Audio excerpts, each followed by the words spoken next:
ആഖിറവുമായിരിക്കുമെന്ന തിരിച്ചറിവാണ് ഈ വിഷയത്തിൽ ആദ്യമേ നമുക്കുണ്ടാകേണ്ടത്. കാരണം മഹാനായ ഇമാം ആജുരി റഹിമഹുല്ല അദ്ദേഹത്തിൻ്റെ അശ്ശരീഅ എന്ന് പറയുന്ന അഖീദ ചർച്ച ചെയ്യുന്ന ഗ്രന്ഥത്തിൽ പ്രത്യേകം എടുത്തു പറയുന്നത് കാണാം. പിഴച്ച കക്ഷികളുടെ അടിസ്ഥാനമെന്ന് പറയുന്നത് 4 എണ്ണമാകുന്നു. ഒന്നാമത് ഖാരിജിയ്യത്താണെങ്കിൽ, രണ്ടാമത്തത് റാഫിളിയ്യത്തും അതുപോലെ തന്നെ മുഅ്തസിലിയ്യത്തും അതുമായി തന്നെ കടന്നു വന്നിട്ടുള്ള ജബരിയ്യത്തുമൊക്കെയാണ് അത് എന്നതുകൊണ്ട് ഉദ്ദേശിക്കുന്നത്. ആ പിഴച്ച കക്ഷികളിൽ നിന്നൊക്കെ രക്ഷപ്പെട്ട് കൃത്യമായ മൻഹജോടുകൂടി മുന്നോട്ട് പോകുന്ന ആളുകളാണ് അഹ്ലുസുന്ന വൽ ജമാഅ എന്നതുകൊണ്ട് തന്നെ ഷെയ്ഖുൽ ഇസ്ലാം ഇബ്നു തൈമിയ്യ റഹിമഹുല്ല ഈ സംഘത്തെക്കുറിച്ച് അദ്ദേഹത്തിൻ്റെ അഖീദത്തുൽ വാസിത്തിയ്യയിൽ പറയുന്നത് പ്രത്യേകം ശ്രദ്ധേയമാണ്. വസത്തിയ്യത്തിൻ്റെ ആളുകളാണ് അഹ്ലുസുന്ന വൽ ജമാഅ എന്നാണ്.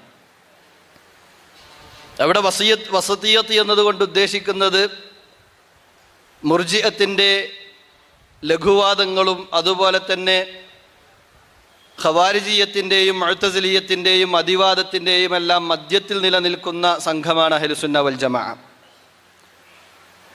അഹ്ലുസുന്ന വൽ ജമാഅയുടെ പ്രത്യേകത, അവരുടെ മൻഹജ് എന്ന് പറയുന്നത് മഹാന്മാരായ പണ്ഡിതന്മാർ പറയുന്നത് കാണാം. ഫത്തിബാഉ മആലിമി മൻഹജിൻ നബി സല്ലല്ലാഹു അലൈഹി വസല്ലം ഫീ ദഅവതിഹി ഇലല്ലാഹ്. അല്ലാഹുവിൻ്റെ റസൂലിൻ്റെ മൻഹജിനെ പ്രബോധന രംഗത്ത് പിൻപറ്റുന്ന ആളുകളായിരിക്കും അവരെന്നതാണ്. അതിൻ്റെ ഭാഗമായി കൊണ്ട് യുൻതജുലിൽ ഉമ്മത്തി അൽ ഖൈറ ഫിദ്ദീനി വദ്ദുനിയ, ദീനിലും അതുപോലെ തന്നെ അവൻ്റെ ദുനിയാവിലുമൊക്കെ അതിൻ്റെ ഭാഗമായി കൊണ്ട് ഖൈറുകൾ ഉണ്ടാകുന്നതാണ്. മാത്രവുമല്ല ഇത് മൻഹജുഹു സല്ലല്ലാഹു അലൈഹി വസല്ലം, റസൂൽ കരീം സല്ലല്ലാഹു അലൈഹി വസല്ലമയുടെ മൻഹജിൻ്റെ പ്രത്യേകത കഫീലും ബി ഹിഫ്ളുൽ ദറൂരിയാത്തിൽ ഖംസ, കഫീലും ബി ഹിഫ്ളുൽ ദറൂറാത്തിൽ ഖംസ്, 5 അടിസ്ഥാന ആവശ്യങ്ങളെ സംരക്ഷിക്കുന്നതുമായി ബന്ധപ്പെട്ടാണുള്ളത്. മഹാനായ ഇമാം ഷാത്തിബി റഹിമഹുല്ല അദ്ദേഹത്തിൻ്റെ മുവാഫഖാത്തിൽ ആ കാര്യം പ്രത്യേകമായി എടുത്തു പറയുന്നത് കാണാൻ സാധിക്കും. മജ്മുഉൽ ദറൂറാത്ത് അൽ ഖംസ, 5 ദറൂറത്തുകൾ അത് ഒരുമിച്ച് കൂടുന്നത് വഹിയ ഹിഫ്ളുദ്ദീൻ, ഒന്ന് മതസംരക്ഷണമാണ്, രണ്ടാമത്തത് വന്നഫ്സ് ശരീര സംരക്ഷണമാണ്, വന്നസ്ലു വർഗവംശവർദ്ധനവിൻ്റെ സംരക്ഷണമാണ്, വൽമാലു ധനസംരക്ഷണമാണ്, വൽ അഖ്ലു ബുദ്ധി സംരക്ഷണവുമാണ്. ഈ 5 സംരക്ഷണങ്ങളുടെ ആകത്തുകയായിരുന്നു പ്രവാചകൻ സല്ലല്ലാഹു അലൈഹി വസല്ലമ പഠിപ്പിച്ച യഥാർത്ഥ മൻഹജ് എന്ന് നമ്മൾ തിരിച്ചറിയേണ്ടതുണ്ട്.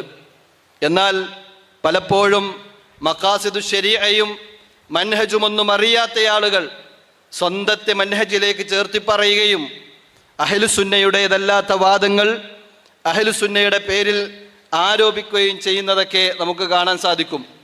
അതിൽ നമ്മൾ പ്രത്യേകമായി മനസ്സിലാക്കേണ്ട ഒരു കാര്യം, ആരെയും ഇകഴ്ത്തുവാനോ ആരെയും കുറ്റപ്പെടുത്തുവാനോ അല്ല, ചില ആളുകളെയെങ്കിലും പേരു പറയുക എന്നത് അനിവാര്യമായി വരും. കാരണം നമുക്കറിയാം, ഇന്ന് ഈ സദസ്സിൽ ഒന്നാമത്തെ ക്ലാസ് തുടങ്ങിയ ഘട്ടത്തിൽ തന്നെ ഷെയ്ഖ് പറഞ്ഞത് നമ്മളെല്ലാവരും കേട്ട കാര്യമാണ്. ഒരാളെയും നഖ്ദ് ചെയ്യലല്ല ഇത്തരം പരിപാടികളുടെ ഉദ്ദേശം. എന്നാൽ പ്രവാചകൻ സല്ലല്ലാഹു അലൈഹി വസല്ലമയുടെ കാലഘട്ടം മുതൽക്ക് ഈ ആധുനിക കാലഘട്ടത്തിൽ വരെയുള്ള ഉലമാക്കൾ അവർ സമൂഹത്തിലുള്ള വ്യാജന്മാരെ കാണിച്ചു തരികയും അതോടൊപ്പം തന്നെ ദീനിനെതിരിൽ വരുന്ന വർത്തമാനങ്ങൾക്ക് കൃത്യമായി മറുപടി നൽകാറുമുണ്ട് എന്നതുകൊണ്ട് മാത്രമാണ് ചില പേരുകൾ നമുക്കെടുത്തു പറയേണ്ടി വരിക എന്നുള്ളത്.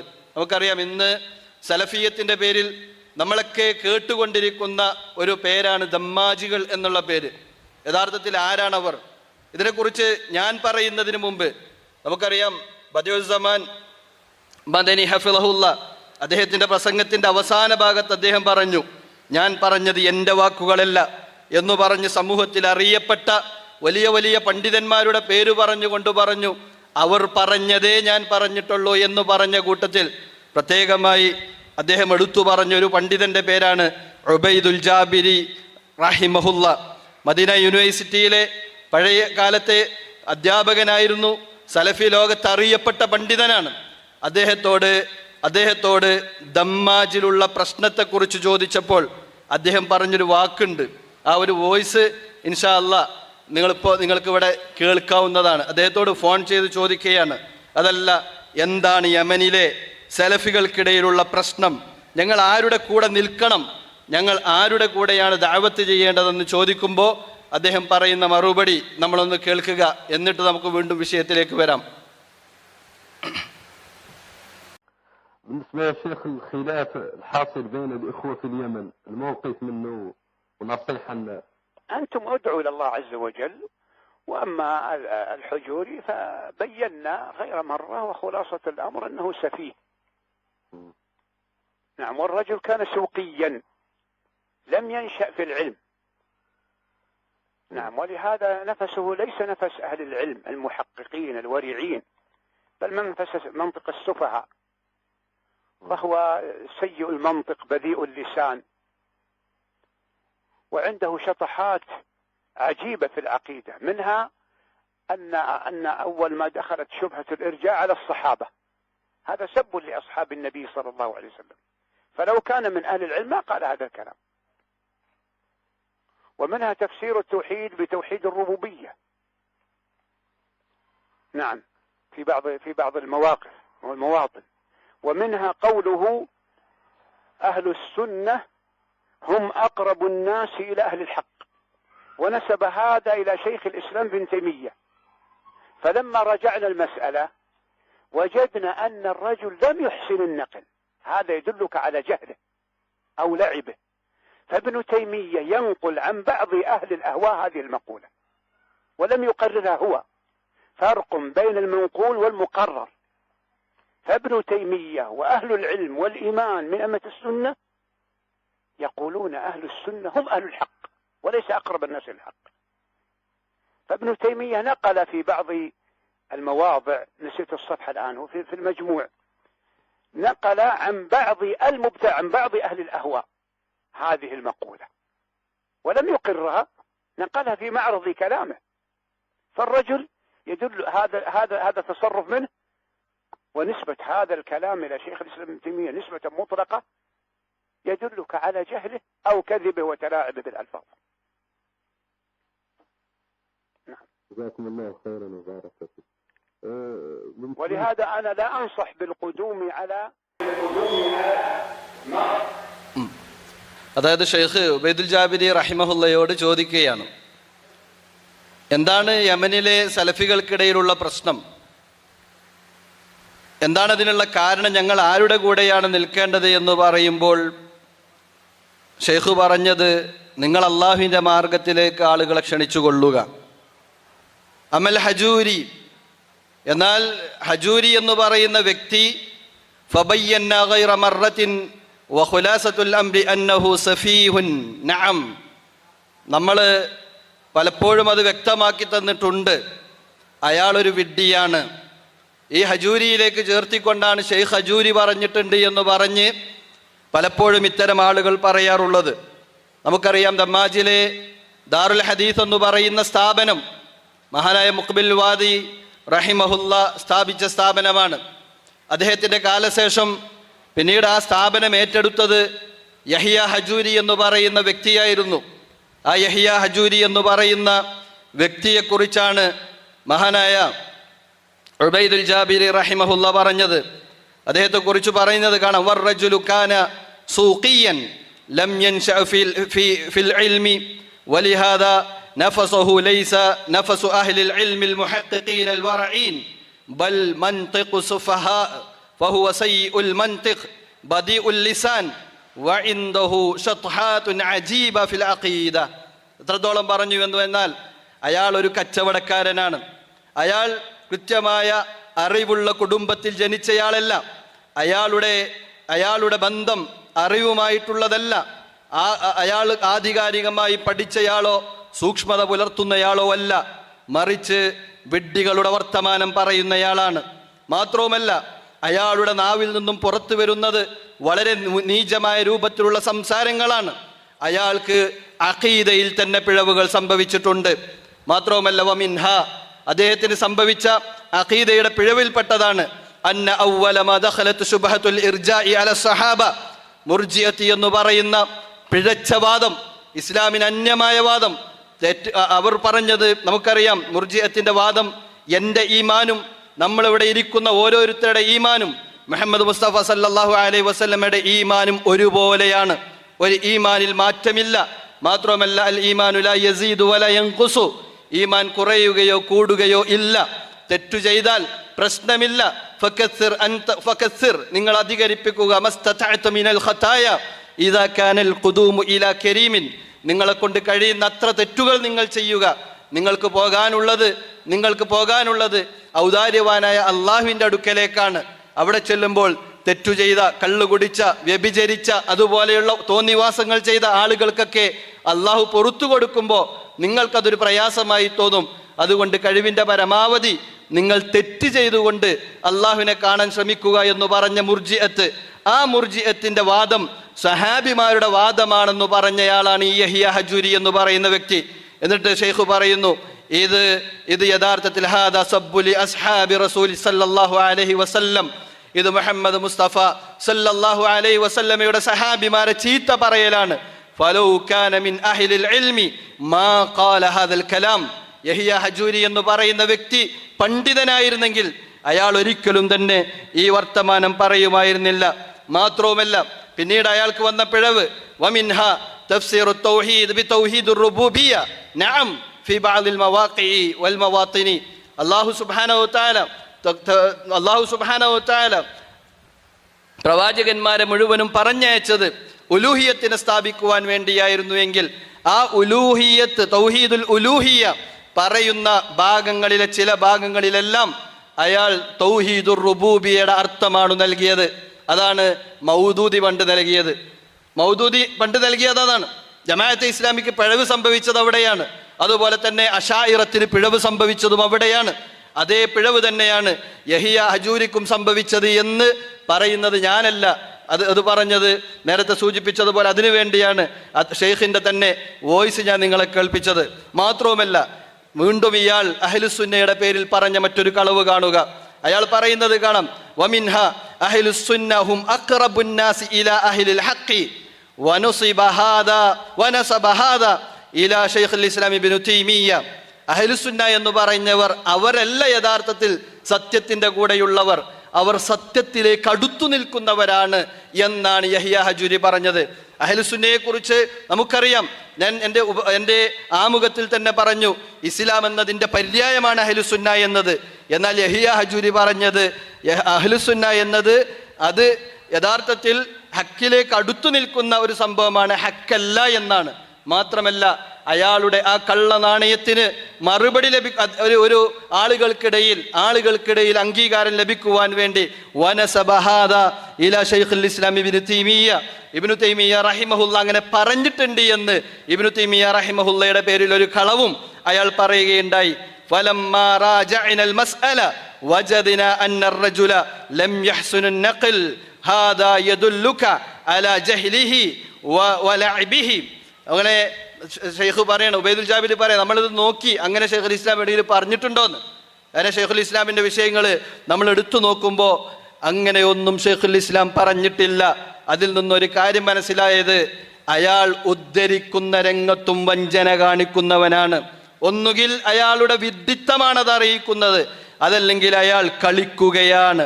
ഫബിനു തൈമിയ്യ യൻഖുലു അൻ ബഅദി അഹ്ലിൽ അഹ്വാഇ ഹാദിഹിൽ മഖൂല, അഹ്ലുസുന്ന ഹക്കിലേക്ക് അടുത്തു നിൽക്കുന്ന വിഭാഗമാണെന്ന് ഇബ്നു തൈമിയ്യ റഹിമഹുല്ല പറഞ്ഞത് അത് ചില അഹ്ലുൽ അഹ്വാ പിഴച്ച കക്ഷികൾ പറയുന്നതായി കൊണ്ടു പറഞ്ഞ വാക്കാണ്. ആ വാക്കിനെ ഇബ്നു തൈമിയ്യ റഹിമഹുല്ല പറഞ്ഞു എന്ന് പറഞ്ഞുകൊണ്ട് കോട്ടിമാട്ടുകയാണ് യഥാർത്ഥത്തിൽ യഹ്യ ഹജൂരി ചെയ്തത് എന്നത് ഈ ഷെയ്ഖ് പറയുന്നത് കാണാൻ സാധിക്കും. ഇങ്ങനെ പറഞ്ഞ് അവസാനം ഷെയ്ഖ് പറയുന്നൊരു ഭാഗം കൂടി വായിക്കാം. വലിഹാദ, അതുകൊണ്ട് ഞാൻ വലിഹാദ അന لا أنسه بالقدوم على مركز الدماج ദമ്മാജിലുള്ള മർക്കസിലേക്ക് പഠിക്കുവാൻ പോകണമെന്ന് ഞാൻ ഒരിക്കലും തന്നെ ഉപദേശിക്കുകയില്ല. ഇല്ല ഇദാ ഗാബ യഹ്യ, ഒന്നുകിൽ അവിടെ നിന്ന് യഹിയ പോകണം. വഖലഫ ശൈഖ് മുഖ്ബിൽ റജുലുൻ യുഹ്സിനു തഖ്ദീർ അൽ-ഇസ്ലാമി വസ്സുന്ന, ഇസ്ലാമിനും സുന്നത്തിനുമൊക്കെ അംഗീകാരം നൽകുന്ന ഒരു വ്യക്തി, നല്ല വ്യക്തിയെ ഷെയ്ഖ് മുഖ്ബിൽ അവിടെ പകരക്കാരനായി കൊണ്ടുവരണം. അയാളുടെ പ്രത്യേകത, അയാൾ ബുദ്ധിയുള്ളയാളാകണം, അയാൾ സൂക്ഷ്മതയുള്ളയാളാകണം, അയാൾ തഖിയാകണം, അയാൾ മുഹഖിഖാകണം. മാത്രവുമല്ല ഔ ഇദാ വജദൽ ആന റജുലുൻ മുതഹർരിറുൻ ലാ യഖ്ലഹു ലിയഹ്യ വഹാദാ ഗൈറു മൗജൂദ് ഹാദാ മഅദൂമുൻ അൽആൻ. അതല്ല എങ്കിൽ യഹിയ ഹജൂരിയെ അനുസരിക്കാത്ത, സ്വതന്ത്രമായി പ്രവർത്തിക്കുന്ന ആരെങ്കിലും ആ മർക്കസിലുണ്ടെങ്കിൽ നിങ്ങൾക്ക് പോകാം. അതൊരിക്കലും ഇല്ല, ഇപ്പോൾ ഇല്ല, ഉണ്ടാവുകയുമില്ല എന്ന് മഹാനായ ഉബൈദുൽ ജാബിരി റഹിമഹുല്ല അദ്ദേഹം ജീവിച്ചിരിക്കുന്ന കാലഘട്ടത്തിൽ ത്വാലിബുൽ ഇൽമിന് അദ്ദേഹം ഉപദേശം നൽകിയിട്ടുണ്ട് എങ്കിൽ ആ യഹിയ ഹജൂരിയുടെ ശിഷ്യന്മാരാണെന്ന് പറഞ്ഞുകൊണ്ടാണ് പലപ്പോഴും യഥാർത്ഥ സലഫികളുടെ സലഫിയത്തിനെ ചോദ്യം ചെയ്യുവാൻ ഇത്തരം ആളുകൾ കടന്നു വരാറുള്ളത്. നമുക്കറിയാം, തൊട്ടുമുമ്പ് വലാഉം ബറാഉമായി ബന്ധപ്പെട്ട വിഷയം സംസാരിച്ചു. വലാഉം ബറാഇന്റെയും വിഷയത്തിൽ മഹബ്ബത്തും അതുപോലെ തന്നെ ഹുസ്നുൽ തആമുലും, ഈ രണ്ടു വിഷയവും പരസ്പരം കൂടിക്കലർത്തി ഹുസ്നുൽ തആമുലിനെ മഹബ്ബത്തായി കൊണ്ട് വിശദീകരിക്കുകയും എന്നിട്ട് ഇസ്ലാം പാടില്ല എന്ന് പറയുന്ന മഹബ്ബത്താണ് സലഫികൾ എന്ന് പറയുന്ന ആളുകൾ ഇവിടെയുള്ള അവിശ്വാസികളുമായി കൊണ്ട് വെച്ചു പുലർത്തുന്നത് എന്ന് ഇത്തരം ആളുകൾ പറയുന്നത് കാണാൻ സാധിക്കും. എന്താണ് ഹുസ്നുൽ തആമുൽ എന്ന് ഇവർക്കറിയില്ല, എന്താണ് മഹബ്ബത്ത് എന്നും ഇവർക്കറിയുകയില്ല. അതുകൊണ്ടാണ് ഇത്തരത്തിലുള്ള കാര്യമുള്ളത്. അതുകൊണ്ട് എനിക്ക് ആ വിഷയത്തിൽ പറയാനുള്ളത്, ഉബൈദുൽ ജാബിരി റഹിമഹുല്ല പറഞ്ഞതുപോലെ ഈ പറയുന്ന ആളുകൾ ഒന്നുകൾ ജാഹിലുകൾ, അതല്ലെങ്കിൽ ആളുകളെ കളിപ്പിക്കുവാൻ വേണ്ടി പറയുന്നു. ഈ രണ്ടാലൊന്നു മാത്രമാണ് ഇവിടെ വിഷയത്തിൽ സൂചിപ്പിക്കുവാനുള്ളത്. അതുപോലെ തന്നെ നേരത്തെ പറഞ്ഞു ഇമാം ഷാത്തിബി റഹിമഹുല്ലയുടെ വാക്കുകൾ, അഞ്ച് ലറൂരിയാത്തുകൾ, ആ ലറൂരിയാത്തുകളുടെ സംഗ്രഹമാണ് ഇസ്ലാം എന്ന് പറയുന്നതും ഇസ്ലാമിക പ്രബോധനം എന്ന് പറയുന്നതും സലഫിയത്ത് എന്ന് പറയുന്നതും. അവിടെ ദീനിന് ഹിഫാലത്തുണ്ടാകണം, നഫ്സിന് ഹിഫാലത്തുണ്ടാകണം, മാലിന് ഹിഫാലത്തുണ്ടാകണം, നസ്ലിന് ഹിഫാലത്തുണ്ടാകണം, അഖ്ലിന് ഹിഫാലത്തുണ്ടാകണം. നമ്മൾ ആലോചിച്ച് നോക്കുക, ഇത്തരം ആളുകൾ ഇലക്ഷന്റെ സമയമായാൽ പുതിയ പുതിയ ഫത്വകളുമായി കൊണ്ടുവരും. അതല്ലെങ്കിൽ തന്നെ ഫത്വകൾ എടുത്ത് അതിനെ യഥാർത്ഥ സാഹചര്യത്തിൽ നിന്നും കോട്ടി മാറ്റിക്കൊണ്ടുവരും. എന്താ അവർ പറയാ? വോട്ട് ചെയ്യാൻ പാടില്ല, വോട്ട് ചെയ്യാൻ പാടില്ല, വോട്ട് ചെയ്യൽ കുഫറാണ്, അതിൽ നിന്ന് വിട്ടുനിൽക്കണം എന്ന് പറഞ്ഞു കൊണ്ടുവരുന്നു. നമ്മൾ ആലോചിച്ച് നോക്കേണ്ടത് അവിടെയാണ് പറഞ്ഞത്, ഇവർക്ക് ഇവർക്കുള്ളത് യഥാർത്ഥത്തിൽ അറിവല്ല, അറിവുകേടാണ് എന്നതാണ്. അവിടെയാണ് നമ്മൾ മനസ്സിലാക്കേണ്ടത് എന്താണ് ഇവിടെ അറിവുകേട് എന്നുള്ളത്. ഡെമോക്രസി കുഫറാണ്, ആ ഡെമോക്രസി കുഫറാണെന്നുള്ളത് സലഫി ഉലമാക്കൾ പറഞ്ഞതല്ലേ? അതേ സംശയമില്ല, ഡെമോക്രസി കുഫർ തന്നെയാണ്. ഡെമോക്രസിയുടെ അസ്ൽ പറയുന്നത് കുഫറിൽ അധിഷ്ഠിതമാണ്. കാരണം നിയമനിർമ്മാണത്തിനുള്ള അധികാരം അല്ലാഹു അല്ലാത്തവർക്ക് വകവച്ചു നൽകുക എന്ന് പറയുന്ന വാദമാണ് ഡെമോക്രസിയിലൂടെ വരുന്നത്. നിയമനിർമ്മാണത്തിനുള്ള അധികാരം അല്ലാഹുവിന് മാത്രമേ ഉള്ളൂ, അതിൽ യാതൊരു സംശയവുമില്ല. എന്നാൽ നിയമം നിർമ്മിക്കുന്നവൻ അതിലൂടെ എപ്പോഴാണ് കുഫർ ദാത്തിലേക്ക്, അതല്ലെങ്കിൽ അക്ബറിലേക്ക് എപ്പോഴാണ് പോകുന്നത്, അതല്ലെങ്കിൽ അത് കുഫർ അസ്ഗറായി കൊണ്ടാണോ പരിഗണിക്കപ്പെടുക? അവിടെ ഖവാരിജിയത്തിൻ്റെയും അതുപോലെ തന്നെ മുർജിയത്തിൻ്റെയും അസുലുകൾ എന്തൊക്കെയാണ്, അഹ്ലുസുന്ന എവിടെയാണ് നിൽക്കുന്നത് എന്ന വാദം പോലും പലപ്പോഴും ഇത്തരം ആളുകൾക്ക് അറിയുകയില്ല എന്നതാണ്. അടിസ്ഥാനപരമായി നമ്മൾ പഠിക്കുകയാണെങ്കിൽ ഇൻകാന ശൈഉ ലൈസത് കുഫ്റൻ ബിദാതിഹി ലാ യക്ഫുറു സാഹിബഹു ഇല്ലാ ബിസ്തിഹ്ലാലിഹി അവ ഇഅ്തിഖാദിഹി എന്നത് മഹാന്മാരായ പണ്ഡിതന്മാർ ഇബ്നു തൈമിയ്യ റഹിമഹുല്ല അടക്കമുള്ള ആളുകൾ പഠിപ്പിച്ചു തന്ന കാര്യമാണ്. ഒരു കാര്യം അടിസ്ഥാനപരമായി കുഫറല്ല എങ്കിൽ അത് മഅസിയത്താണ്. ആ മഅസിയത്ത് കുഫറാകണമെങ്കിൽ ആ ചെയ്യുന്നയാള് അതിനെ ഇസ്തിഹ്ലാലാക്കിക്കൊണ്ട്, അഥവാ അത് ചെയ്യൽ ഹലാലാണെന്ന ഉദ്ദേശത്തോടു കൂടിയോ, അതല്ലെങ്കിൽ അത് ചെയ്യുന്നത് പ്രശ്നമില്ല, അത് അനുവദിക്കപ്പെട്ടതാണ് എന്ന ഇഅ്തിഖാദോടുകൂടി മാത്രമേ ചെയ്യുമ്പോൾ മാത്രമേ അയാൾ കുഫർ അക്ബറിലേക്ക് എത്തുകയുള്ളൂ. അല്ലാത്തിടത്തോളം അത് മഅസിയത്തായി പരിഗണിക്കപ്പെടും. വഹുവ മുഅ്മിനുൻ, അവൻ മുഅ്മിനാണ്. എന്നാൽ ആസിൻ, അവൻ കുറ്റക്കാരനാണ്, തെറ്റുകാരനാണ്. അതേസമയത്ത് മുഅ്തസിലിയാക്കളും ഖവാരിജികൾ പറഞ്ഞു ഫഹുവ കാഫിർ, അവൻ കാഫിറാണ്. ഖാലിദുൻ മുഖല്ലദൻ ഫിന്നാർ. ഇത് ഖവാരിജുകൾ പറഞ്ഞു. എന്നാൽ മുഅ്തസിലിയാക്കൾ പറഞ്ഞു മൻസിലത്തു ബൈനൽ മൻസിലതൈൻ, അവർ നിൽക്കുന്നത് മൻസിലത്തു ബൈനൽ മൻസിലതൈൻ, ഈമാനിന്റെയും കുഫറിന്റെയും ഇടയിലുള്ള ഒരു സ്ഥാനത്താണ് അവരുള്ളത്. മുഅ്മിനൊന്നും പറയാൻ പറ്റൂല, കാഫിറാണെന്നും പറയാൻ പറ്റൂല. എന്നാൽ നാളെ പിറ്റേന്ന് പരലോകത്ത് അവർ വന്നു കഴിഞ്ഞാൽ അവരുടെ പ്രത്യേകത അവർ ഖാലിദൻ മുഖല്ലദൻ ഫിന്നാർ, അവർ നരകത്തിലായിരിക്കുന്നതാണ്. ഇതാണ് മുഅ്തസിലിയാക്കൾ പറഞ്ഞത്. എന്നാൽ മുർജിയാക്കൾ പറഞ്ഞത് ഒരാൾ തെറ്റു ചെയ്താൽ അയാൾ ശിർക്ക് തന്നെ ചെയ്യട്ടെ, അയാൾ കാഫിറാവില്ല എന്നാണ്. അയാൾ ഇസ്ലാമിൽ നിന്ന് പുറത്തു പോകില്ല എന്നാണ്. അപ്പോൾ അത് പുറത്തു പോകണമെങ്കിൽ എന്ത് വേണം? അയാളോട് ചോദിക്കണം, ശിർക്ക് ചെയ്യൽ ഹലാലാണെന്നുള്ള ഉദ്ദേശത്തോടു കൂടിയാണോ നിങ്ങൾ ചെയ്തത്? എങ്കിൽ അയാൾ ശിർക്ക് ചെയ്തിരിക്കുന്നു, കാഫിറാണ്, ഇസ്ലാമിൽ നിന്ന് പുറത്താണ്. അല്ലാത്തിടത്തോളം കാലം ലാ ഇലാഹ ഇല്ലല്ലാഹ് എന്നൊരാൾ പറഞ്ഞാൽ അയാളുടെ ഈമാനിനെ ഒരു തെറ്റും ബാധിക്കൂല. എപ്രകാരം ഒരാൾക്ക് ശിർക്ക് സംഭവിച്ചു കഴിഞ്ഞാൽ ലയഹ്ബത്തുന്ന അമലുക്, അവന്റെ അമലൊക്കെ പൊളിഞ്ഞു പോകുന്ന അല്ലാഹു വിശുദ്ധ ഖുർആനിലൂടെ പറഞ്ഞ പോലെ തൗഹീദിൽ ഒരാളുണ്ടെങ്കിൽ പിന്നെ അവൻ തെറ്റ് ചെയ്ത് കഴിഞ്ഞാൽ പ്രശ്നമൊന്നുമില്ല. കാരണം ഈമാനിന് സിയാദത്തുല്ല, നുഖ്സാനുല്ല എന്നാണ്. അൽ ഈമാനു ശൈഉൻ വാഹിദ്. ഈമാൻ എന്ന് പറയുന്ന ഒറ്റക്കാര്യാണ്. അതിനെന്തില്ല, അതിന് ഫറഉകളില്ല, അതിന് ശാഖകളില്ല എന്നൊക്കെയാണ് അവർ വാദിച്ചത്. യഥാർത്ഥത്തിൽ അഹ്ലുസുന്ന എന്ന് പറഞ്ഞാൽ ഈ മുർജിയത്തിന്റെയും ഈ വഈദിയാക്കളുടെയും ഇടയിലാണ് നിലനിൽക്കുന്നത്. ഒരു കാര്യം അടിസ്ഥാനപരമായി കൊണ്ട് കുഫറാണ് എങ്കിൽ അത് ചെയ്യുന്നയാൾ കാഫിറാണ്. ഒരാൾക്ക് ലാ ഇലാഹ ഇല്ലല്ലാഹയിൽ പിഴവ് സംഭവിച്ചു, ആൾ ഇസ്ലാമിൽ നിന്ന് പുറത്താണ്. അയാളെ എഴുത്തിക്കാതൊന്നും നോക്കേണ്ട ആവശ്യമില്ല. ഒരാൾക്ക് മുഹമ്മദ് റസൂലുള്ളാഹിൽ പിഴവ് സംഭവിച്ചു, അയാളെ എഴുത്തിക്കാതെ നോക്കേണ്ട ആവശ്യമില്ല, അയാൾ ഇസ്ലാമിൽ നിന്ന് പുറത്താണ്. എന്നാൽ ഒരാൾ കള്ള് കുടിച്ചു, അയാൾ കാഫിറാണെന്ന് പറയാൻ പറ്റുമോ? ഖവാരിജ് പറയുന്നു അയാൾ കാഫിറാണ്. മുഅ്തസിലി പറയുന്നു മൻസിലത്തും ബൈനൽ മൻസിലത്തൈനിയാണ്.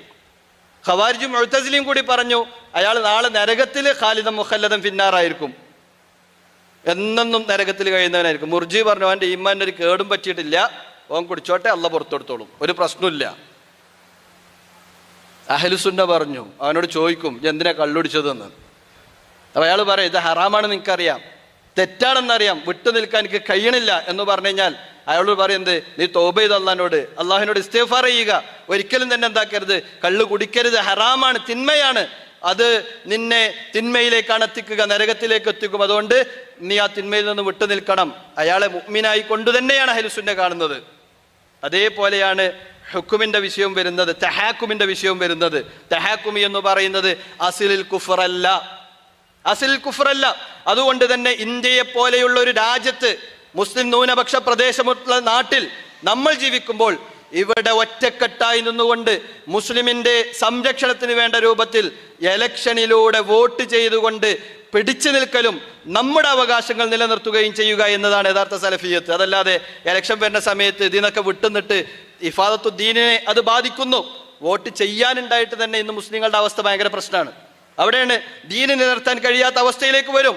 മുസ്ലിമിന്റെ സമ്പത്ത് കൊള്ളയടിക്കപ്പെടുന്ന അവസ്ഥയിലേക്ക് വരും.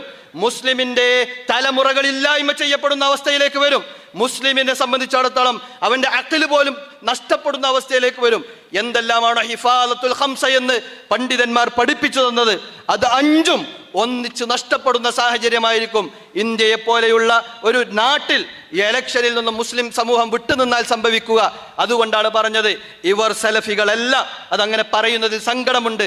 എൻ്റെ വാക്കുകളല്ല ഞാൻ പറയുന്നത്, ഉബൈദുൽ ജാബിരി റഹിമഹുല്ലയുടെ വാക്കുകൾ കടമെടുത്തുകൊണ്ട് പറയട്ടെ, സഹാബിമാരെ തെറിവിളിക്കുന്ന ഇത്തരം ആളുകളുടെ പിൻഗാമികൾക്ക് അഹ്ലുസുന്നയോട് എന്നും ചൊറിച്ചിലും അവരോട് ദേഷ്യവും മാത്രമേ ഉണ്ടാവുകയുള്ളൂ എന്ന തിരിച്ചറിവാണ് ആ രംഗത്ത് വേണ്ടത്. മഹാനായ നാസ്റു സഅദി റഹിമഹുല്ല പറയുന്നത് കാണാം, قالوا يا شعيب ما نفقه كثيرا مما تقول وإنا لنراك فينا ضعيفا ولولا رحتك لرجمناك وما أنت علينا بعزيز. അഥവാ സൂറത്ത് ഹൂദിലെ 91-ാമത്തെ ആയത്ത്, തൈസിറുൽ കരീമുർ റഹ്മാൻ ഫീ തഫ്സീറിൽ കലാമിൽ മന്നാൻ എന്ന നാസ്റു സഅദി റഹിമഹുല്ലയുടെ തഫ്സീറിൽ ഈ ആയത്തിനെ വിശദീകരിക്കുന്നിടത്ത് കാണാൻ സാധിക്കും, അല്ലാഹു സുബ്ഹാനഹു വ തആല മുഅ്മിനീങ്ങളെ സംരക്ഷിക്കുവാനായിട്ട് ലോകത്ത് പല രൂപത്തിലുള്ള സംവിധാനങ്ങൾ ചെയ്യും. വമിൻഹ, അതിൽപ്പെട്ടതാണ് അന്നല്ലാഹ യദ്ഫഉ അനിൽ മുഅ്മിനീന ബിഅസ്ബാബിൻ കസീറ, ധാരാളം സബബുകൾ വെച്ചുകൊണ്ട് മുഅ്മിനീങ്ങളെ അല്ലാഹു സുബ്ഹാനഹു വ തആല സംരക്ഷിക്കും. ഖദ് യഅലമൂന ബഅലുഹാ വഖദ് ലാ യഅലമൂന ശൈഅൻ മിൻഹാ, ചിലതൊക്കെ നമുക്ക് മനസ്സിലാവും, ചിലതൊന്നും നമുക്കറിഞ്ഞുകൊള്ളണമെന്നില്ല. വറുബ്ബമ ദഫഅൻഹും ബിസബബി ഖബീലതിഹിം, ചിലപ്പോൾ മുസ്ലിമീങ്ങളെ മുഅ്മിനീങ്ങളെ അല്ലാഹു സുബ്ഹാനഹു വ തആല സംരക്ഷിക്കുക അവരുടെ കുടുംബത്തിന്റെ കാരണത്താലായിരിക്കും. ഔ അഹ്ലി വതനിഹിമുൽ കുഫാർ, അവിടെ നാട്ടിലുള്ള അവിശ്വാസികളുമായി കൊണ്ടായിരിക്കും.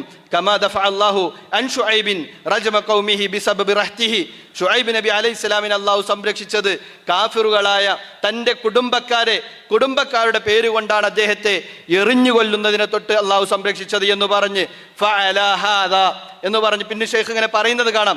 അവസാനം പറയുമ്പോൾ ഫഅല ഹാദാ, ഇതിന്റെ ഭാഗമായി ലൗ സഅദൽ മുസ്ലിമൂന അല്ലദീന തഹ്ത വിലായത്തിൽ കുഫാർ, കാഫിറുകളുടെ രാജ്യത്ത് ജീവിക്കുന്നവരായ മുസ്ലിമീങ്ങൾ ആമിലു അലാ ജഅലിൽ വിലായത്തി ജംഹൂരിയതൻ യതമക്കനു ഫീഹാ അൽ അഫ്റാദ് വശുഊബ് മിൻ ഹുഖൂഖിഹിം അദ്ദീനിയ്യ വദ്ദുനിയവിയ്യ ലകാന ഔലാ.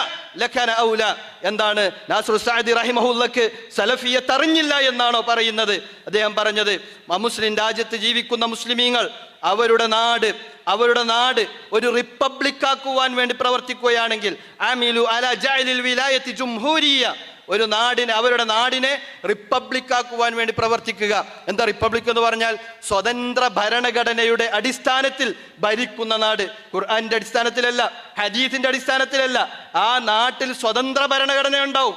ആ സ്വതന്ത്ര ഭരണഘടനയുടെ അടിസ്ഥാനത്തിൽ ഭരിക്കുന്ന അവസ്ഥയിലേക്കാണ് നാടിനെ മാറ്റുവാൻ വേണ്ടി അവർ പ്രവർത്തിച്ചാൽ അതുകൊണ്ടുള്ള പ്രത്യേകത എന്താണ്? അവിടെ യതമക്കനു ഫീഹാ അൽ അഫ്റാദ് വശുഊബ്, അവിടെയുള്ള വ്യക്തികളും അവിടെയുള്ള ആളുകൾക്കുമൊക്കെ അവരുടെ ദീനും ദുനിയാവുപരമായിട്ടുള്ള ദീനിന്റെയും ദുനിയാവിന്റെയും അവകാശങ്ങളെ നിലനിർത്തുവാൻ കഴിയുമെങ്കിൽ ലക്കാന ഔല, അതാണ് ഏറ്റവും ഉത്തമമായിട്ടുള്ളത്. അഥവാ ഇത്തരത്തിലുള്ള ഇന്ത്യയെ പോലെയുള്ള ഒരു നാട്ടിൽ മുസ്ലിം വ്യക്തി നിയമം നിലനിൽക്കണമെങ്കിൽ, അതുപോലെ തന്നെ ന്യൂനപക്ഷങ്ങൾക്ക് അവരുടെ മതനിയമങ്ങൾ അനുസരിച്ച് പ്രവർത്തിക്കണമെങ്കിൽ ഇവിടെ ജംഹൂരിയത്ത് ഇത് റിപ്പബ്ലിക്കായി കൊണ്ട് നിലനിൽക്കുക എന്നത് നിർബന്ധമാണ്. അതിനുവേണ്ടി പണിയെടുക്കൽ ഓരോ മുസ്ലിമിനെ സംബന്ധിച്ചിടത്തോളം വാജിബാണ്. അതല്ലാതെ ഇത്തരം ജാഹിലുകളുടെ ഇത്തരം ലാഇബുകളുടെ വാക്കുകേട്ടുകൊണ്ട് അതാണ് സലഫിയത്ത് എന്ന് പറഞ്ഞ് യഥാർത്ഥ പ്രവർത്തനത്തിൽ നിന്നും വിട്ടുനിന്ന് കഴിഞ്ഞാൽ പിന്നീട് അടുത്ത തലമുറയിൽ സലഫി ദഅവത്ത് നടത്തുവാനുള്ള അവസരം പോലും, എന്തിനേറെ ഇസ്ലാമിനെ പറയുവാനുള്ള അവസരം പോലും ലഭിക്കുകയില്ല എന്ന തിരിച്ചറിവാണ് നമുക്ക് വേണ്ടത്. അതുകൊണ്ട് ഷെയ്ഖ് ഉബൈദുൽ ജാബിരി റഹിമഹുല്ലയുടെ വാക്കുകൾ നമ്മളെപ്പോഴും ഓർത്തുകൊണ്ടിരിക്കുക. ഇവിടെയും ചില ആളുകളുണ്ട്, ആ ആളുകൾ ദമ്മാജിൽ പോയവരാണ്. നേരത്തെ പറഞ്ഞ യഹ്യ അജൂരിയുടെ ശിഷ്യന്മാരെ കണ്ടവരാണ്, അവരിൽ നിന്നും ഇൽമ് സ്വീകരിച്ചവരാണ്. അതുകൊണ്ട് തന്നെ അവർക്ക് ഏറ്റവും കൂടുതൽ ദേഷ്യം യഥാർത്ഥ സലഫികളോടുമായിരിക്കുമെന്ന തിരിച്ചറിവാണ് ഉണ്ടാകേണ്ടത്. അതുകൊണ്ട് നമ്മൾ യഥാർത്ഥ സലഫിയത്തിനെ തിരിച്ചറിയുക. അത് ഈ പറഞ്ഞ മതത്തിന്റെ 5 ലറൂറത്തുകളെ അടിസ്ഥാനപരമായി കൊണ്ട് സംരക്ഷിക്കുന്ന പ്രത്യേക വ്യവസ്ഥയാണ് എന്നതുകൊണ്ട് തന്നെ ആ വ്യവസ്ഥ നിലനിൽക്കുവാൻ ആവശ്യമായ കാര്യങ്ങളാണ് നമ്മൾ ചെയ്യേണ്ടത് എന്നതാണ്. അതുകൊണ്ട് സലഫിയത്ത് എന്താണെന്ന് ചോദിച്ചു കഴിഞ്ഞാൽ ഒറ്റയടിക്ക് നമുക്ക് ഉത്തരം പറയാം, അത് ഇസ്ലാമാണ്. ഇസ്ലാം എന്ന് പറഞ്ഞാൽ എന്താണെന്ന് വെച്ച് കഴിഞ്ഞാൽ അത് സലഫിയത്താണ്. ഇസ്ലാം എന്ന് പറഞ്ഞാൽ സലഫിയത്താണ്, സലഫിയത്ത് എന്ന് പറഞ്ഞാൽ ഇസ്ലാമാണ്. അതുകൊണ്ട് റസൂലുള്ളാഹി സ്വല്ലല്ലാഹു അലൈഹി വസല്ലം എങ്ങനെ ജീവിക്കാൻ പറഞ്ഞോ ആ ജീവിക്കുന്ന രീതിക്കാണ് സലഫിയത്ത് എന്ന് പറയാം. ഏതെങ്കിലും വ്യക്തിയിലേക്ക് ചേർത്തുന്നതിനെ സലഫികളെന്ന് പറയില്ല, ഏതെങ്കിലും നാട്ടിലേക്ക് ചേർത്തി പറയുന്നതിനെ സലഫികളെന്ന് പറയില്ല. അതുകൊണ്ട് ആ കാര്യം നമ്മൾ എപ്പോഴും തിരിച്ചറിയാം. നമ്മുടെ അസ്ല് നേരത്തെ അവസാനിപ്പിച്ചതുപോലെ നമ്മുടെ അസ്ല് ഖുർആനാണ്, നമ്മുടെ അസ്ല് സുന്നത്താണ്. നമ്മുടെ അസ്ല് ആ ഖുർആനിൻ്റെയും സുന്നത്തിൻ്റെയും അടിസ്ഥാനത്തിൽ പണ്ഡിതന്മാർ ഇജ്മാ ആയിട്ടുള്ള ഇജ്മാകളാണ്. ഇത്തരം ആളുകളുടെ പ്രത്യേകത എന്താണെന്നറിയോ? ഇവർ ഫിഖിലുള്ള ഖിലാഫുകൾ എടുക്കും. ഖിലാഫുകൾ എടുത്തു കൊണ്ടുവന്നിട്ട് അവനവൻ പറഞ്ഞ ഖിലാഫ് അംഗീകരിക്കാത്തവനൊക്കെ ഹിസ്ബിയാണെന്ന് പ്രഖ്യാപിക്കും. സഹാബിമാരെ കാലഘട്ടം മുതൽ ഫിഖിൽ ഖിലാഫുണ്ട്. അനന്തരാവകാശ നിയമത്തിലേക്ക് വന്നു കഴിഞ്ഞാൽ അഫ്റലുക്കും സൈദി, നിങ്ങളുടെ കൂട്ടത്തിൽ ഏറ്റവും വലിയ അനന്തരാവകാശ നിയമം അറിയുന്നയാള് സെയ്ദ് ബിൻ സാബിത്ത് ആണ് എന്ന് റസൂലുള്ളാഹി സ്വല്ലല്ലാഹു അലൈഹി വസല്ലം പറഞ്ഞിട്ടും സെയ്ദ് ബിൻ സാബിത്ത് റളിയല്ലാഹു അൻഹുവിന്റെ ചില മസ്അലകളിൽ സഹാബിമാർ ഖിലാഫ് ഉണ്ടായിരുന്നു. അതിൽപ്പെട്ട ഏറ്റവും വലിയ മസ്അലയാണ് മസ്അലത്തുൽ അഖ്ദരിയ എന്ന് പറയുന്ന മസ്അല. അതുപോലെ തന്നെ വെല്ലിപ്പയുടെ കൂടെ സഹോദരന്മാർ അനന്തരമെടുക്കുമോ ഇല്ലേ എന്ന വിഷയത്തിൽ സഹാബിമാർക്ക് ഖിലാഫ് ഉണ്ടായിരുന്നു. വെല്ലിമ്മയുടെ കൂട്ടത്തിൽ ആരൊക്കെ ഉൾപ്പെടും? ഉപ്പൻ്റെ ഉമ്മ പെടോ, ഉമ്മൻ്റെ ഉമ്മ പെടോ, അതിൽ തന്നെ എത്ര തലമുറ വരെ പെടും? 4 മദ്ഹബിലും 4 അഭിപ്രായമാണ്. ഇതിലൊക്കെ ഖിലാഫ് ഉണ്ടായിരുന്നു. പക്ഷെ ആ ഖിലാഫുകളൊന്നും ഒരാൾ മറ്റൊരാളെ ഹിസ്ബിയാക്കാൻ വേണ്ടി ഉപയോഗിച്ചിട്ടില്ല. ഇവിടെ അതല്ല വിഷയം. ഇവിടെ അത് നേരെ ഹിസ്ബിയത്തിലേക്ക് പോവുകയാണ്. ഒരു കാലത്ത് ഫോട്ടോ എടുക്കൽ ഹറാമായിരുന്നു, ഇപ്പോൾ ഫോട്ടോക്ക് പ്രശ്നമില്ലാതായി. ഒരു കാലത്ത് വീഡിയോ പ്രശ്നമായിരുന്നു, ഇപ്പോൾ അത്തരം ആളുകൾ വീഡിയോയുടെ മുമ്പിൽ നിന്നുകൊണ്ട് പ്രസംഗിക്കുന്നു, പ്രശ്നമല്ല. ഇനി കുറച്ച് കഴിഞ്ഞാൽ ഒരു പറയും ഇലക്ഷനിൽ വോട്ട് ചെയ്യലും പ്രശ്നമൊന്നുമല്ല എന്ന്. കാരണം അല്ലാഹു റസൂൽ സല്ലല്ലാഹു അലൈഹി വസല്ലം പറഞ്ഞ ഒറ്റ ഹദീസും കൂടി പറഞ്ഞ് ഞാൻ എൻ്റെ വാക്ക് അവസാനിപ്പിക്കുകയാണ്. എനിക്ക് തന്ന സമയം അവസാനിച്ചിരിക്കുന്നു. ഖിയാമത്ത് നാളിൻ്റെ അടയാളമായിക്കൊണ്ട് റസൂലുള്ളാഹി സ്വല്ലല്ലാഹു അലൈഹി വസല്ലം പറഞ്ഞു, മിൻ അശ്റാത്തി സാഅ അൻ യുൽതമസൽ ഇൽമു ഇൻദൽ അസാഗിർ. അക്കാബിറുകളായ ഉലമാക്കളെ വിട്ടിട്ട് അസാഗിറിൻ്റെ അടുത്ത് പോയിട്ട് ഇൽമു സ്വീകരിക്കുന്ന അവസ്ഥ വരും എന്ന് പറഞ്ഞു. ഇത് ഖിയാമത്ത് നാളിൻ്റെ അടയാളമാണ്. ഖിയാമത്ത് നാളിൻ്റെ അടയാളമാണ്. അപ്പോൾ ആരാണ് അസാഗിർ? വലിയ വലിയ പണ്ഡിതന്മാരെടുത്ത് പോവില്ല, വലിയ വലിയ പണ്ഡിതന്മാരെ അടുത്ത് പോകാതെ ചെറിയ ആളുകളുടെ അടുത്ത് പോയിട്ട് ഇൽമു സ്വീകരിക്കുക. മനിൽ അസാഗിർ, ആരാണ് അസാഗിർ എന്ന് ചോദിച്ചപ്പോൾ അല്ലദീന യഖൂലൂന ബിറഈഹിം, ഒക്കെ ഓല അവനവൻ്റെ അഭിപ്രായം വെച്ചിട്ട് അങ്ങനെ പറയും, അവനവൻ്റെ അഭിപ്രായം വെച്ചിട്ട് പറയും. ആ ആളുകളാണ് യഥാർത്ഥത്തിൽ അസാഗിർ എന്ന് പറയുന്നത്. മാത്രമല്ല വലിയ ആളുകൾക്കുള്ള പ്രത്യേകത, അവർക്ക് നാട്ടിൽ ജീവിച്ച പരിചയം ഉണ്ടാവും, ഇൽമിൻ്റെ കൂടെ പരിചയമുണ്ടാവും. ആ പരിചയത്തിൽ നിന്ന് കിട്ടുന്ന കുറേ കാര്യങ്ങളുണ്ട്. അഹ്ലുൽ ഹദീസ് നമുക്കറിയാം, ഇന്ത്യയിലെ അഹ്ലുൽ ഹദീസ് സംഘടന എന്ന് പറയുന്നത് സ്ഥാപിച്ചിട്ടുള്ള ആളുകൾ ഇന്നും നിലുള്ള ആളുകളല്ലല്ലോ. സയ്യിദ് നദീർ ഹുസൈൻ ദഹ്ലവി റഹിമഹുല്ല മുതൽക്ക് ഇങ്ങോട്ട് എടുത്തു നോക്കിക്കഴിഞ്ഞാൽ അവരൊക്കെ അതിൻ്റെ ഭാഗമായിരുന്നല്ലോ. മാത്രമല്ല ഇന്ത്യൻ സ്വാതന്ത്ര്യ സമരത്തിന് മുഴുവൻ നേതൃത്വം നൽകിയിടത്ത് അഹ്ലെ ഹദീസിൻ്റെ പണ്ഡിതന്മാരായിരുന്നു ഉണ്ടായിരുന്നത്. ഒരു കാലത്ത് നമുക്കറിയാം അഹ്ലെ ഹദീസിൻ്റെ ചരിത്ര ഗ്രന്ഥങ്ങൾ എടുത്തു നോക്കിയാൽ കാണാൻ കഴിയും, ഇവിടുത്തെ ബ്രിട്ടീഷ് ഗവൺമെന്റ് നെഞ്ചത്ത് കൈവച്ച് നിസ്കരിക്കുന്നവനെ കണ്ടാൽ വെടിവെച്ചു കൊല്ലുക എന്ന് നിയമം പാസാക്കിയ നാടായിരുന്നു ഇത്. കാരണം ബ്രിട്ടീഷുകാരെ സംബന്ധിച്ചിടത്തോളം അവർക്ക് എതിരിൽ ഇവിടെ സ്വാതന്ത്ര്യത്തിന് വേണ്ടി പ്രവർത്തിച്ചിരുന്നത് അഹ്ലുൽ ഹദീസുകാരായിരുന്നു എന്നതുകൊണ്ടാണ്. അതുകൊണ്ടാണ് പറഞ്ഞത് നെഞ്ചത്ത് കൈവച്ച് നിസ്കരിക്കണവനെ കണ്ടോ വെടിച്ചോളിന്നാണ്. 50,000-ഓളം അഹ്ലെ ഹദീസിന്റെ ഉലമാക്കളാണ് സ്വാതന്ത്ര്യ സമരത്തിൽ മാത്രമായി കൊല്ലപ്പെട്ടിട്ടുള്ളത്. ഡൽഹി മുതൽ അങ്ങ് മീററ്റ് വരെ നീണ്ടു നിൽക്കുന്ന തെരുവോരങ്ങളിൽ ഓരോ മരത്തിലും 5-6 പണ്ഡിതന്മാരുടെ ശവശരീരങ്ങൾ കെട്ടിത്തൂക്കിയിരുന്നു എന്നത് ചരിത്രത്തിൽ കാണാൻ കഴിയും. എന്തിനാണെന്നറിയോ? ഈ നാടിൻ്റെ സ്വാതന്ത്ര്യത്തിന് വേണ്ടി കൂട്ടമായി നിന്നുകൊണ്ട് പ്രവർത്തിച്ചതിൻ്റെ പേരിലായിരുന്നു അത്. എന്താ ബിലാദുൽ കുഫാറിൽ അങ്ങനെ പ്രവർത്തിക്കാൻ പറ്റുമോ? എന്താ അഹ്ലെ ഹദീസിന്റെ ഉലമാക്കൾക്കൊന്നും വിവരമില്ലായിരുന്നോ? അവരൊക്കെ ഹിസ്ബികളായിരുന്നോ? അവരൊക്കെ അഹ്ലുൽ ഹവയായിരുന്നോ? പറയണം, ഈ ഹുദസാ ഉസ്സിന്നുകൾ പറയണം. അല്ലാഹു റസൂൽ പറഞ്ഞത് അപ്രകാരം ഹുദസാ ഉസ്സിന്ന് എന്നാ പറഞ്ഞത്. പല്ല് മുളച്ചു വരുന്ന കുട്ടികൾ എന്നാ പറഞ്ഞത്. തലനരച്ച പണ്ഡിതന്മാർ, അവരിൽ നിന്നും മതം പഠിച്ച ആളുകളുടെ പിൻഗാമികളായി കൊണ്ടുവന്ന ആളുകൾക്ക് ഇവരുണ്ടാക്കുന്ന വസ്വാസിൽ ഒരു വസ്വാസ് ഉണ്ടാവില്ല. കാരണം എന്താണെന്ന് വെച്ചാൽ ഇൽമുള്ള പണ്ഡിതന്മാരിൽ നിന്നും നേരിട്ട് ഇൽമു പഠിച്ചവരാണ്. അതല്ലാതെ ഒന്നങ്ങ് പോയി അവിടെ നിന്ന് ഇങ്ങ് തിരിച്ചു വന്നു, അതിൻ്റെ ഇടയ്ക്ക് ഞാൻ അവിടെ പോയി ഇന്ന ശൈഖിൻ്റെ അടുത്ത് നിന്ന് ഇൽമു സ്വീകരിച്ചു എന്ന് പറഞ്ഞപ്പോൾ ഒരു അനുഭവം മാത്രം പറഞ്ഞ് ഞാൻ അവസാനിപ്പിക്കുന്നു. ഈ പറഞ്ഞ ദമ്മാജിൽ പോയ ഒരു വ്യക്തിയെ നേരിട്ട് കണ്ട് യാത്രയിൽ നേരിട്ട് കണ്ട ഒരു വ്യക്തി എന്നോട് പറഞ്ഞത്, എൻ്റെ കൂടെ പ്രവർത്തിക്കുന്ന ഒരു അധ്യാപകൻ കൂടിയാണ് അദ്ദേഹം പറഞ്ഞു വർത്താനുണ്ട്. ഞാൻ ഇങ്ങനെ കണ്ടപ്പോൾ എൻ്റെ അടുത്ത് വന്നു, അല്ല മൗലവി, ഈ ഷബീബ് സലാഹി എന്ന് പറഞ്ഞാൽ ഞങ്ങളെ പേരിൽ വല്ലാതെ അങ്ങനെ ഇങ്ങനെയൊക്കെ വർത്താനം പറയണ്ടല്ലോ, നിങ്ങളതൊന്നും കേട്ടിട്ടില്ല എന്ന് ചോദിച്ചു. ഞാൻ കേട്ടിട്ടില്ല എന്ന് പറഞ്ഞു മൂപ്പര്. അടുത്ത ചോദ്യം, എനിക്ക് നിങ്ങളെ മനസ്സിലായില്ല. അപ്പോൾ ഞങ്ങളിങ്ങനെ കുറച്ചൊരാൾക്കാരാണ്. അപ്പോൾ അപ്പോൾ ഇദ്ദേഹം പറയുന്നോട്, ഞാൻ ആദ്യം വിചാരിച്ച ഇവർ തബ്ലീഗാരാണ്, കണ്ടപ്പോൾ കോലം കൊണ്ട് കണ്ടപ്പോൾ തബ്ലീഗാരാണെന്നാണ് വിചാരിച്ചത്. കാരണം കേരളത്തിലെ സാഹചര്യത്തിൽ ഇപ്പോൾ നിങ്ങളിൽ ഭൂരിഭാഗം ആളുകൾ തൊപ്പിട്ട ആളാണ്. ഞാനത് ഒപ്പിട്ടിട്ടില്ല. ഞങ്ങളുടെ നാട്ടിൽ ഇത് അഹ്ലുൽ ബിദഅന്റെ ആൾക്കാർ ഓലൊരു ഷിആറായിക്കൊണ്ട് കാര്യമായി കൊണ്ടിറക്കേണ്ടതുകൊണ്ട് പലപ്പോഴും കേരളത്തിലെ സലഫികൾ എന്താക്കാറില്ല, തലയിൽ തൊപ്പി വെക്കാറില്ല. വേറൊന്നും ഉണ്ടായിട്ടില്ല, സുന്നത്തോ ആ ചർച്ചയിലേക്ക് പോയിട്ടല്ല അത്. അവിടെ തബ്ലീഗ് ജമാഅത്തിനെ പോലെ ഇങ്ങനെ നടക്കുന്ന ആൾക്കാരെ കണ്ടപ്പോൾ നിങ്ങളെന്താ തബ്ലീഗാരെ ചോദിച്ചപ്പോൾ അല്ല, ഞങ്ങൾ ദമ്മാജി പോയി പഠിച്ച ആൾക്കാരാണ്. അപ്പോൾ ചോദിച്ചു, നിങ്ങൾ ഏത് കിതാബ് ഓതിയെന്ന് ചോദിച്ചപ്പോൾ ഓതിയ കിതാബിൻ്റെ പേര് ഓർമ്മയില്ല എന്നാണ്. ഓതിയ കിതാബിൻ്റെ പേര് ഓർമ്മയില്ല എന്നാണ് പറഞ്ഞത്. നിങ്ങളെ ഷെയ്ഖിൻ്റെ പേരെന്താന്ന് വെച്ചപ്പോൾ അതും പ്രത്യേകിച്ച് ഓർമ്മ മൂപ്പർക്കില്ല. ആ ആളാണ് പലപ്പോഴും ഇവിടെ പല സ്ഥലങ്ങളിലും വന്ന് ക്ലാസ് എടുക്കുന്നത്. അയാൾ ഇത് നിഷേധിക്കുകയാണെന്നുണ്ടെങ്കിൽ നമ്മളെന്താക്കും, അത് കൃത്യമായിട്ട് പുറത്തിടും, ആരാണ് ആരോടാണ് സംസാരിച്ചത് എന്നുള്ളത്. നമുക്കതിൻ്റെ മടിൻ്റെ ആവശ്യമില്ല. കാരണം എന്താണെന്ന് വെച്ച് കഴിഞ്ഞാൽ ഇവരൊക്കെ പറയും ഞങ്ങൾ അവിടെ പോയി ഇവിടെ പോയി ഇവിടുന്ന് പഠിച്ചു അവിടുന്ന് പഠിച്ചു എന്ന് പറഞ്ഞാൽ അതിൻ്റെ തെളിവൊന്നും നമ്മളെക്കലില്ല. അതേ സമയത്ത് ദമ്മാജ് പോയി പഠിച്ചതാണെന്നുണ്ടെങ്കിൽ ഉറപ്പിച്ചോളി ഉബൈദുൽ ജാബിർ റഹിമഹുല്ല പറഞ്ഞ സംഭവങ്ങളൊക്കെ അതിൻ്റെ വാക്കിയിട്ട് ഉണ്ടാകാൻ പോടാണ്. അഹ്ലുസുന്നന്നെ എന്തല്ല ശരിയല്ല, ശരിയിലേക്ക് അടുത്ത് നിൽക്കുന്നവരെന്നാണ് അവരുടെ വാദം. അതുകൊണ്ട് അത്തരം ആളുകളെ തിരിച്ചറിയുക. അത് സലഫിയത്തല്ല, സലഫിയത്തിൻ്റെ മൻഹജല്ല. സലഫിയത്തിൻ്റെ മൻഹജ് ഇസ്ലാമിൻ്റെ ദറൂറാത്തുൽ ഖംസകൾ സംരക്ഷിക്കപ്പെടുന്ന മൻഹജാണെന്ന് തിരിച്ചറിയുക. ഹാദാ മാ ളഹറ ലി വല്ലാഹു അഅലം ബിസ്സവാബ്. അഖൂലു ഖൗലി ഹാദാ അസ്തഗ്ഫിറുല്ലാഹ ലി വലക്കും വലിസായിരിൽ മുസ്ലിമീന മിൻ കുല്ലി ദംബ് ഫസ്തഗ്ഫിറൂഹു ഇന്നഹു ഹുവൽ ഗഫൂറുർ റഹീം. വസല്ലല്ലാഹു അലാ മുഹമ്മദ്. അസ്സലാമു അലൈക്കും വറഹ്മത്തുള്ളാഹി വബറകാതുഹു.